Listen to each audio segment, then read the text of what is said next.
నువ్వు ఎన్నిసార్లు పడిపోతావో అది ముఖ్యం కాదు. నువ్వు ఎన్నిసార్లు లేస్తావో అదే ముఖ్యం.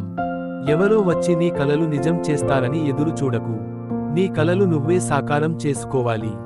ప్రపంచం నీకు అవకాశాలు ఇవ్వకపోతే నువ్వే కొత్త అవకాశాలు సృష్టించాలి. ఓటమి అనేది ఒక ముగింపు కాదు, అది విజయానికి ఇచ్చే మొదటి గిఫ్ట్. ఎందుకంటే ఓటమి లేకుండా విజయం విలువ తెలియదు. నీ దగ్గర డబ్బు ఉండకపోవచ్చు, నీ దగ్గర పరిచయాలు లేకపోవచ్చు, కానీ నీ దగ్గర ధైర్యం ఉంటే నిన్ను ఎవరూ ఆపలేరు.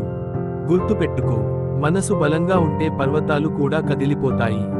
కలలు చిన్నవైనా పెద్దవైనా వాటిని నమ్మి కష్టపడితే అవి నిజమవుతాయి. నీ ప్రయాణం నెమ్మదిగా సాగవచ్చు, కానీ ఆగిపోవడం మాత్రం ఎప్పటికీ చేయవద్దు. ఎందుకంటే ఆగిపోయిన క్షణమే నిజమైన ఓటమి. అందుకే ఎప్పుడూ ముందుకు సాగు.